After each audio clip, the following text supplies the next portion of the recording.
अब इसके बाद मैं आमंत्रित कर रही हूँ her excellency Shrimati Draupadi Murmu, honourable governor of Jharkhand Ranchi. पहले दादी जी का सम्मान करेंगे। हमने कल आपको बहुत सुंदर सुना, आपने बहुत सुंदर विचार हमारे सामने रखे। अभी हर एक्सीलेंसी श्रीमती द्रौपदी मुर्मू जी पहले दादी जी का सम्मान करेंगे, फिर अपने विचार हमारे सामने रखेंगे। उसके बाद हम सुनेंगे, आदरणीय दादियों जी से भी सुनेंगे, इसलिए सभी भाई बहनों से निवेदन रहेगा, सब बैठे रहेंगे। मुर्मू है, मैडम का नाम है मुर्मू। क्षमा करता हूँ, आदरणीय महामहिम को मैं आह्वान करता हूँ स्टेज पर।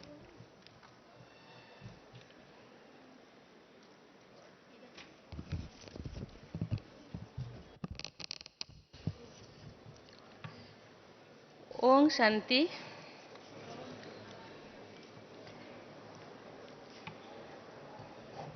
मंच पे विराजमान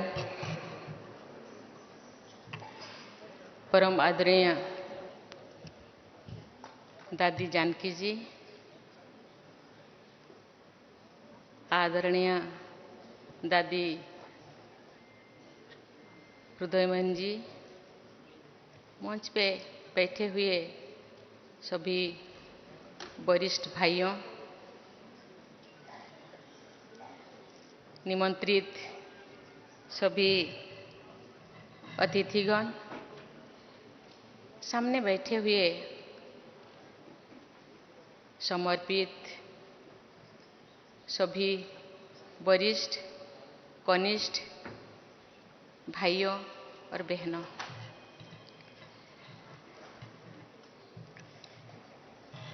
कुछ बोलने से पहले मैं दादी जी के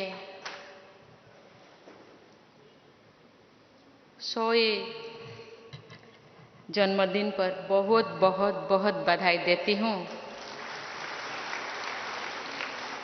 और आशा करती हूँ दादी ऐसे ही हम सबको प्रेरणा दे, हम सब के मन में के अंदर ऊर्जा पैदा करें, हिम्मत दे, हौसला दे। हम सब उनके छत्र छाया से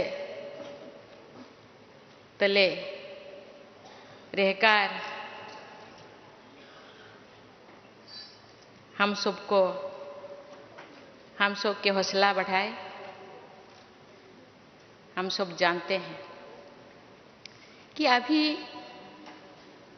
सारे विश्व में जैसे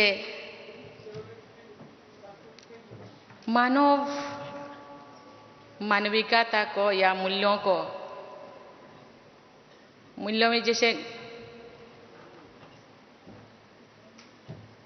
लगातार कमी आ रही है, इसको पुनर्स्थापना के लिए, मानविक मूल्यबोधों को पुनर्स्थापन करने के लिए आज सारा विश्व में 140 स्टेट में, कंट्री में ये जैसे सेवा का काम शायद 8000 से ज़्यादा सेंटर गीता पाठशाला में चल रहे हैं और उनके जो रूहानी सेना वहाँ पे जब बहनें काम कर रहे हैं, उनका सेनापति है दादी जानकी जी। हम सब जानते हैं कि कहा जाता है कि नारी नर्क का द्वार है। नारी कहते हैं कि सेकेंड लाइन सिटीजन, लेकिन मैं कहता हूँ, हम सब कहते हैं, हम सब जानते हैं कि नारी नर्क का द्वार नहीं है, वो स्वर्ग का द्वार है। इसी बात को ये संस्था ने प्रमाण कर दिया। ये संस्था का जो भी चीफ होते हैं, चाहे सेंटर हो, चाहे गीत पाठशाला हो, चाहे सारा विश्व में जितने भी सेंटर्स है, उसका लीडर होते हैं महिलाएं और बहनें। शक्ति के बिना शिव अधूरा है,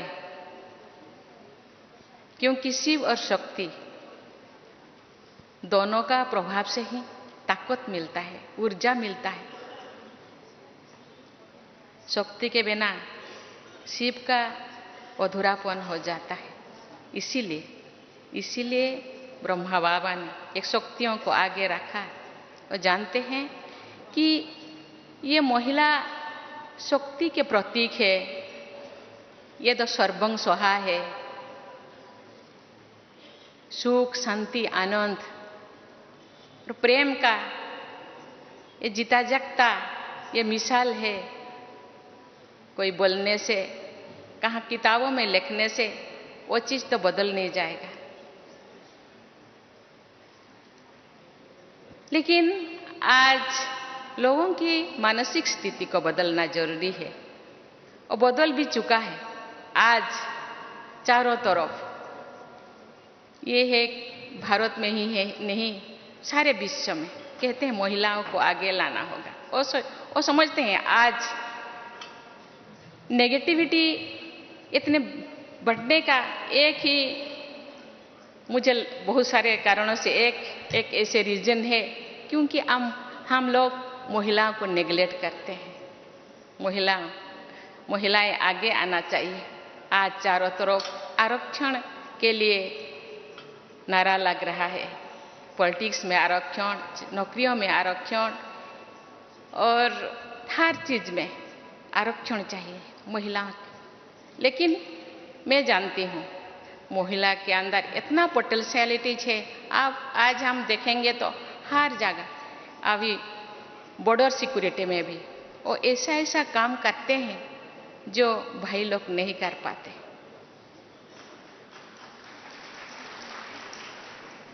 अपने आप को प्रूव करना चाहते हैं, उनके अंदर जुनून है, यस मुझे करना है, मुझे आगे बढ़ना है। किसी के पीछे, मेरे पीछे कोई रहना कोई जरूरी नहीं, मेरे अंदर पोटेंशियलिटीज है। इसीलिए आज आप देखेंगे तो सीबीएसई का रिजल्ट, कोई मेडिकल का रिजल्ट, कोई आईएएस का result, IAS, OAS, engineer, MBBS, जो भी आप रिजल्ट देखेंगे, बहनें अपने छात्राएं वो पहले जो नंबर 10 पे उनका नाम 50 से ज्यादा रहता है। अपने आप को प्रूव करना चाहते हैं, हम पीछे नहीं है, हम आगे हैं, आगे बन सकते हैं, जा सकते हैं। इसीलिए ये जो संस्था, ये जो इतने सारे संस्थाओं को एक सूत्र में बांधना, कोई बाबा के भाषा में कोई मासी का घर नहीं है। इतने लोगों को इकट्ठे करना, मानसिक परिवर्तन करना, ये केवल ये संस्था महिलाओं के नहीं, समाज के हर वर्ग, हर श्रेणी को आगे लाने के लिए वो चाहते हैं। जो समाज के सब लोग आगे बढ़ेंगे तो विश्व परिवर्तन हो सकेगा। मुट्ठी भर मानव के साथ कोई परिवर्तन नहीं हो सकता, सबको आगे लाना होगा, आगे आना होगा। इसीलिए वो युवाओं को भी आगे लाने के लिए गांव-गांव वो रैली कर रहे हैं। सब जानते हैं जितने अभी जनसंख्या वृद्धि हो रहा है, इसके साथ ही अपना अनाज का भी बढ़ावा जरूरी है। इसीलिए लोग रासायनिक सार का खाद का यूज करते हैं, लेकिन देखा गया है कि रासायनिक सार यूज करते बाद तो हम शारीरिक रूप से इतने नया बीमारी आ रहा है। इसीलिए ये संस्था ने जैविक सार, ऑर्गेनिक सार यूज करके वो गांव-गांव किसानों के अंदर ये बात को फैला रहे हैं। मुझे भी मौका मिला था कि ब्लॉक में कृषि सम्मेलन जो हो रहा है उसमें शामिल होने के, लोगों को समझाने के लिए, ये लोग इसको अपना रहे हैं। आज सब सोच रहे हैं हमको तो उस रासायनिक सार को बंद करना है, खाद को अभी ऑर्गेनिक जो खाद को वो अपनाना है और उसके साथ साथ यौगिक व्यवस्था को भी उपयोग करना है।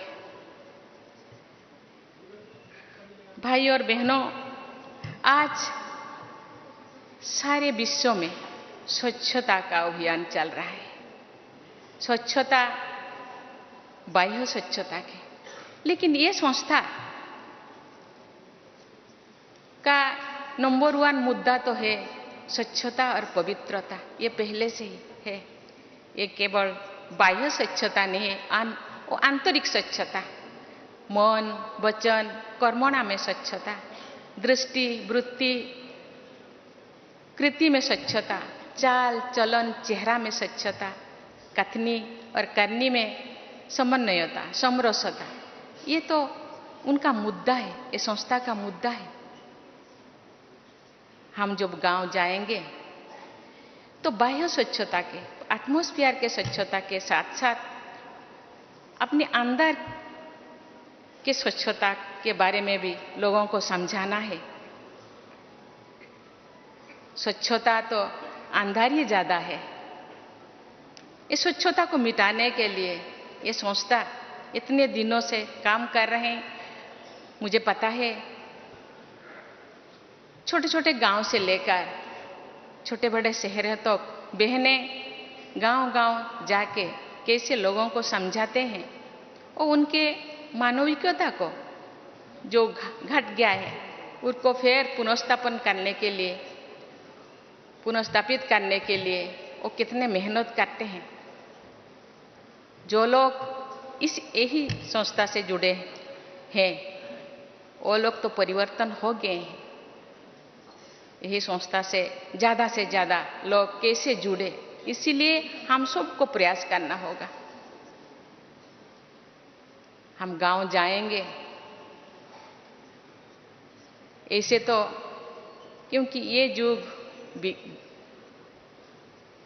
एडवर्टाइजमेंट की युग है। आज तो सिनेमा वाले भी प्रमोट करते हैं, क्योंकि लोगों के पास जाने से ही ये सोचते हैं ये तो इतने व्हाइट ड्रेस, इतने परहेज, खान पैन, वो परहेज है, इसीलिए लोग डांटते हैं।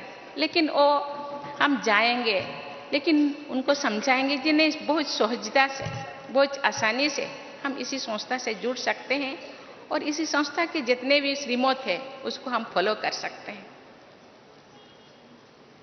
इनका जो इस संस्था के जो मकसद है, ये मकसद, ये लक्ष्य जो बेहतर समाज की स्थापना, मुझे लगता है हम इसी तरह प्रयास करते रहेंगे तो वो दिन दूर नहीं कि ये समाज में जरूर बदलाव आएगा। महात्मा गांधी जी का सपने राम राज्य जरूर लौटेगा। इसके लिए हम सबको, बहनें तो प्रयास कर रहे हैं, जो गृहस्थी है उनको भी प्रयास करना होगा। कहते हैं कि example is better than advice. अपने आप को एग्जाम्पल बनाना है। यस, हम कर सकते हैं। हम महाकाश पे जा सकते हैं, मिट्टी के अंदर जा सकते हैं, पानी के गहराई में जा सकते हैं। तो इतना सारा, इतने थोड़ा से काम हम नहीं कर सकते। मैं जो सेंटर से बिलोंगिंग करती हूँ, वहाँ एक बार मुझे बहन जी ने बोली, दीदी आप थोड़ा गाना गाइए। मुझे तो गाना नहीं आ रहा है। तो मैंने मुझे हिंदी गाना मुझे याद आ गया, जो खिल सके ना ओ फूल हम है, तुम्हारी चरणों के धूल हम है, दया की दृष्टि सदा ही रखना, तुम्हें हो माता पिता तुम्हें। बहन जी ने बोले, दीदी आप तो, बाबा कहते हैं, बच्चे आप चरणों के धूल नहीं है, आप मेरे दिल के धड़कन है, आप तो आंखों के तारा है, आप तो मेरे दुलारी है, आप तो राजा है, राजा बेटा है।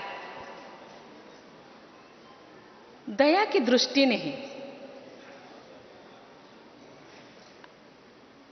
माता पिता अपने बच्चों को दया नहीं करते हो तो अधिकार से, अपना अधिकार है, मेरे जो कुछ है वो तुम्हारे है, मेरे जो कुछ है वो तुम्हारा है, उसको दया की कोई जरूरत नहीं। लेकिन जो बच्चे जो बिगड़ जाते हैं, माता पिता भी थोड़ा गुस्सा करते हैं, आपको कुछ भी नहीं मिलेगा, एक फूटी कौड़ी नहीं मिलेगा, लेकिन फिर भी मिल जाता है, क्योंकि हम सब लीगल हेयर है ना, बाबा का लीगल हेयर है, बाबा का जो कुछ है, बाबा में जो गुण है, जो क्वालिटी है, हम में भी वही क्वालिटी है, लेकिन उस क्वालिटी को पहचानना चाहिए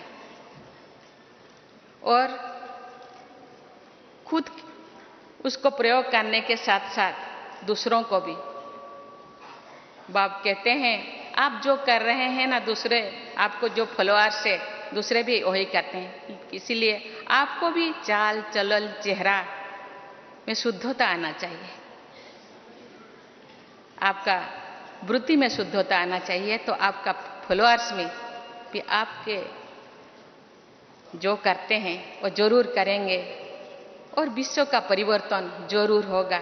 इसके लिए हम सबको मेहनत करना पड़ेगा, ज़्यादा मेहनत की जरूरत नहीं है, सोच को थोड़ा बदलना पड़ेगा। हम अपने आप को जितने भी नकारात्मक सोच है उसको बदलकर सकारात्मक सोच लाएंगे और बाबा के श्रीमत में चलेंगे। बाबा कहते हैं ये विश्व ये कंटे के जंगल है, इस कंटे के जंगल को फूल के जंगल बनाना है तो थोड़ा बहुत तो मेहनत तो करना पड़ेगा। इसीलिए हम जो ढूंढते हैं, सुख को ढूंढते हैं, हर कोई सुख के लिए, शांति के लिए, आनंद के लिए प्रयास करते हैं, लेकिन सुख हम कहाँ ढूंढते हैं? वस्तुओं में, वस्तुओं में सुख ढूंढते हैं, लेकिन वो सुख तो स्थायी नहीं है। लेकिन स्थायी सुख अपने अंदर है, उसको ढूंढना है। तो इसके लिए जो हर किसी के लिए, जैसे भगवान ने जो क्रिएट किए हैं, जितने भी प्लैनेट है, अपने अपना कक्षा में चलते हैं, स्कूल में हम दाखिला लेते हैं, स्कूल का भी कोई अनुशासन है, उनका भी कोई नीति नियम है, गवर्नमेंट जो चलता है कॉन्स्टिट्यूशन के नीति नियम के अनुसार चलता है। इसीलिए अपने आप का भी एक कॉन्स्टिट्यूशन बनाना चाहिए, मुझे कैसा जीना है,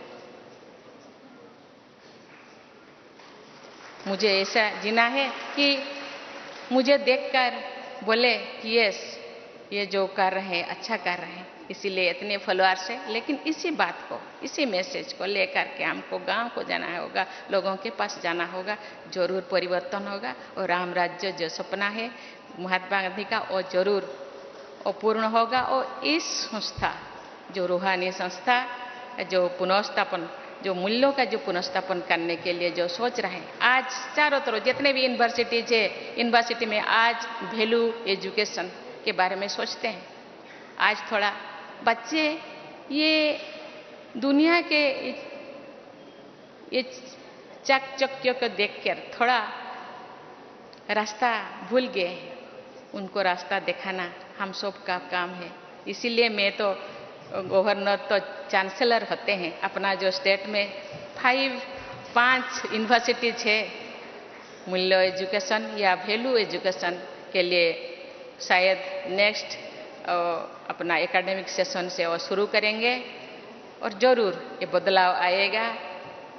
ये जो गीत है हम होंगे कामयाब एक दिन, जरूर हम होंगे कामयाब। ओम शांति।